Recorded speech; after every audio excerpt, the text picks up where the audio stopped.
Merhaba, yepyeni bir videoyla karşınızdayım. Üstelik bir Avrupa ülkesi, İrlanda'dan. Tabii İrlanda'nın kendisi var, bir de kuzeyi var. Kuzey İrlanda dediğimiz zaman İngiltere'nin bir parçası olmuş oluyor.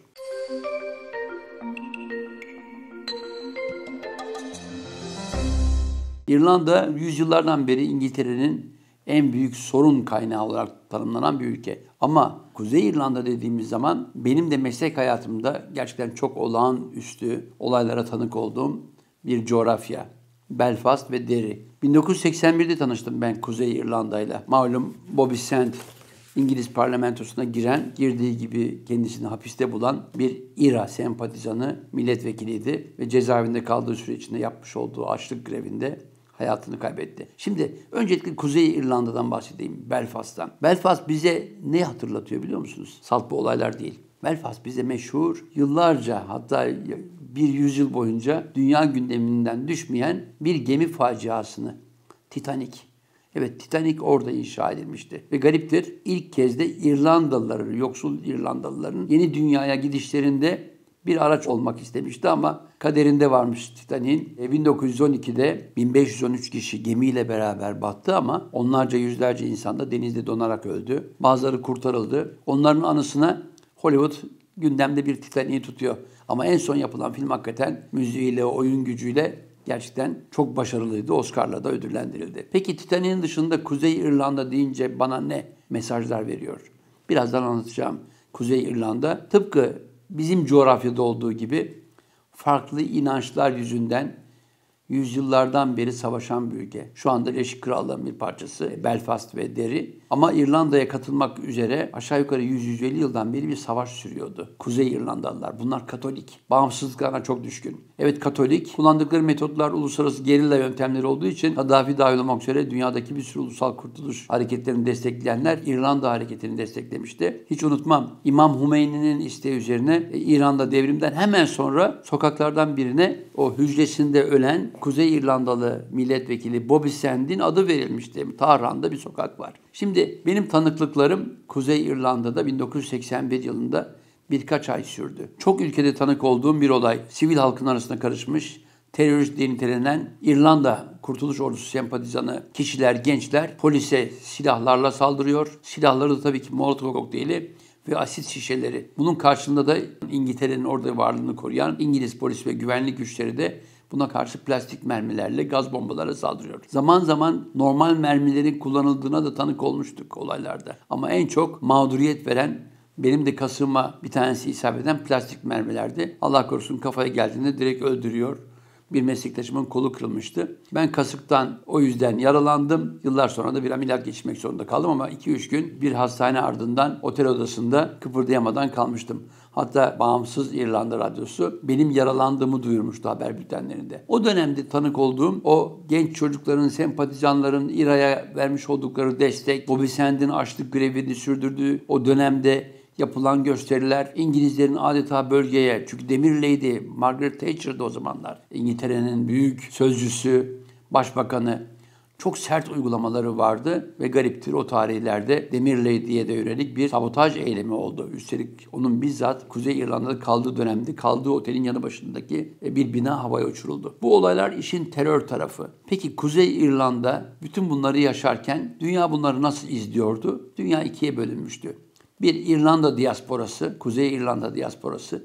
Bunlar Birleşik Devletler'de, Amerika Birleşik Devletleri'nde var olan bir güç. Ekonomik yönden çok güçlü. Halen Birleşik Devletler'de özellikle Demokrat Parti'nin, ama partinin gerçekten temsilcileri, biraz inersek Kennedy ailesi dahil olmak üzere çok sayılı aile İrlanda kökenli olduğu için yıllarca diaspora bu İngiliz-İrlanda sorununa bir şekilde parmak sokmuştu diyebiliriz. Peki o parmak ne zaman çekildi? O da işte bizi ilgilendiren meşhur Körfez Savaşı'nda. Çünkü İşçi Partisi'nin lideri Tony Blair, Körfez Savaşı'nda Amerika'nın haklı olmadığı bir alanda Amerikan yanlısı politika izleyip Amerika'daki diasporanın İRA sempatizanlara gönderdiği yardımı kesti. Bu yardım neydi peki? Bu yardım gönüllüler. Öncelikle savaşmak üzere gelen Amerikan pasaportu taşıyan gönüllü gençler. Hatta bir film vardı buna ilişkin yıllar önce seyrettiğim. Belfast'ta Ölmek diye. Büyük dedesinin intikamı için Kuzey İrlanda'ya gidip İRA saflarında savaşan ve hem İRA tarafından casus olduğu sanılarak hem de İngiliz polis tarafından öldürülmek istenen bir gencin öyküsüydü. Bulursanız o filmi mutlaka izleyin derim. Ama işte işin içine uzaklarda diaspora girdiği zaman ne yazık ki gerek etnik, gerek dinsel ayrımların, inanç farklılıkların böyle bitmeyen savaşlara ne yazık ki toplumları mahkum ettiğini biliyoruz. Gariptir, Kuzey İrlanda'da kaldığım günlerde dünyanın en önemli foto muhabirleri de orada meslektaşlarım. Kimler mi var? Jan Morvan var. Birlikte böyle hatıra fotoğrafları çekmiştir. James Natchway var şu anda dünyanın en önemli savaş fotoğrafçısı. Bernard Bissonlar, bir sürü arkadaşım. Ve bizlerin akşamları gittiğimiz bir pub vardı. O pub'da zaman zaman arkadaşlar, işte bu arkadaşımız Türktür, bu arkadaşımız Amerikalıdır deyip safları sıklaştırır, ayrıştırırdı şaka yoluyla. Tam da Papa'nın Mehmet Ali Ağaca'nın suikast girişimi sonucu yaralandığı günün akşamı böyle bir pub'dayız. Ve Fransız arkadaşlarımdan bazıları muziplik yapıp bize o İrlandalıların özgün birasından getiren garsona biliyor musunuz bu arkadaşımız Türktür deyip bir mesaj vermek istediler. Malum ya Katolik toplum çok muhafazakar ve Papa bir Türk tarafından öldürülmek istendi. Birdenbire o garson baktı. Türk mü dedi. Evet dedim Türk. Türk'üm dedim. Baktı.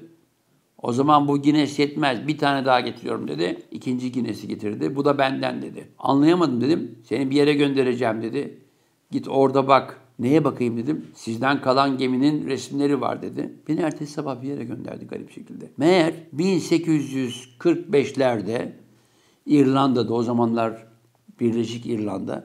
Çünkü İrlanda'nın bağımsızlığı bugünkü Kara İrlanda'sının adanın İngiltere'ye ait olmayan bölümü başkenti Dublin olan İrlanda'nın bağımsızlığı aşağı yukarı bizde eşdeğer 1922'lerde. Evet, beni gönderdiği yerde gördüğüm resimde bir gemi, Osmanlı gemisi. Meğer 1845'te o bölgede İngiliz ablukası sonucu halk sadece yerel üretebildiği patateslerle karnını doyururken bir patates mantarının türemesi milyona yakın insanın hayatını kaybetmesiyle sonuçlanan bir felaket oluyor. İşte o felaket süresi içinde İrlanda göçler veriyor ve onlarca, binlerce insan açlıkla boğuşurken o günlerde halife ve Osmanlı Sultanı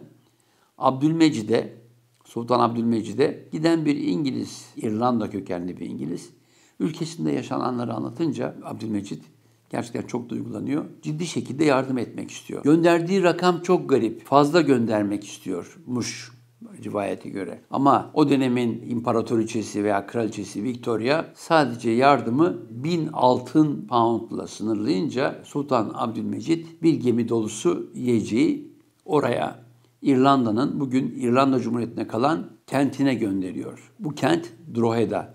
Drogheda limanından alınan bu malzemeler o bölge halkına dağıtılıyor ve gariptir.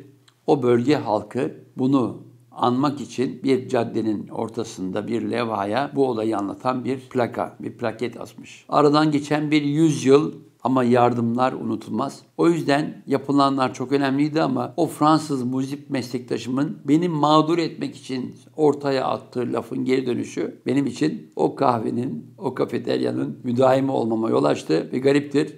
Benden sonra gelen arkadaşım, rahmetli arkadaşım Savaş Ay'la beraber biz günlerce o kafeteryada oturup sohbet ettik İrlandalı kardeşlerimizle. Şu anda bir barış süreci yaşanıyor. Ama unutmayalım geçtiğimiz günlerde bir bomba yüklü araç bulundu Kuzey İrlanda topraklarında. Halen iki toplum birbirinden nefret ediyor. O nefret belirli saatlerde kapanan kapılarla belirli süre için durduruluyor. Ama düşünebiliyor musunuz? Bir kent Belfast, İngiltere'nin Kuzey İrlanda olarak tanımladığı bir parçasında, bir bölgede, bir kent kapılarla birbirinden ayrılıyor. Ve o kapıların önündeki duvarlarda aralarında Bobby Sandy'nin de dahil olduğu bu uğurda hayatlarını kaybetmiş onlarca insanın kocaman resimleri var. O resimler arasında insanlar zaman zaman poz veriyorlar. Bu arada ilginçtir. Şoförlerin belirli saatler içinde ancak Kuzey İrlanda'nın başkenti Belfast'ta her yere gitme olasılığı var. Bindiğiniz bir Katolik şoförse öncelikle size aksanıyla duygularını iletir. Ardından bir yerde bir kahve molasında da çocukluğunun geçtiği döneme ilişkin bilgilerini bir albümle aktarır. Tıpkı bana olduğu gibi. Evet, bir şoförün gözüyle ben bu olayı duydum, size aktarıyorum. Peki ardından ne olacak? What do you think about the Ford future? To me personally, the future will not change until you start getting children educated together. I would challenge any senior British politician to walk around these communities and just see how people are struggling from day to day. The majority of people will be on benefits, and there's almost like a catch-22 situation. If they do get a job, because the majority of them would be uneducated, it'll be a minimum wage job. The majority of people do want to get a job. Well, there's nothing as bad as sitting in the house all day with nothing to do. So you find that people are eager to get jobs, but it's just a lot of the jobs that are coming in will be maybe for graduates rather than the working class people. And, working class people are beginning to realise that they're not Catholics or Protestants anymore. We're people with the right to the same civil rights. Human. Exactly right. Everybody wants to see him. Maybe it's my picture that one. Yeah, it probably is because Maybe it's my picture. Büyük Oscar bu benim fotoğrafım çünkü çok az kişiye izin vermişti. İra, bu fotoğraflardan biri benim olabilir. Evet, Shankill ve Falls caddeleri. Bunlar Kuzey İrlanda'da, Belfast'ta çok önemli iki cadde. Ama bu cadde aynı zamanda bir sınır.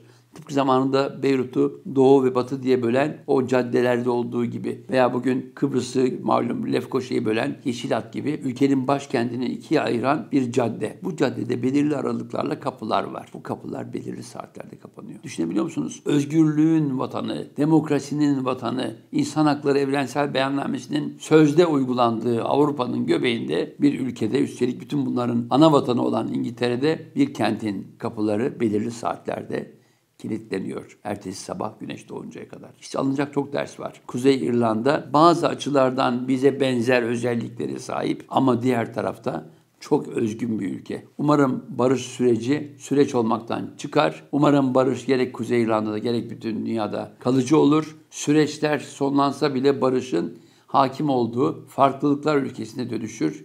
Başta Kuzey İrlanda.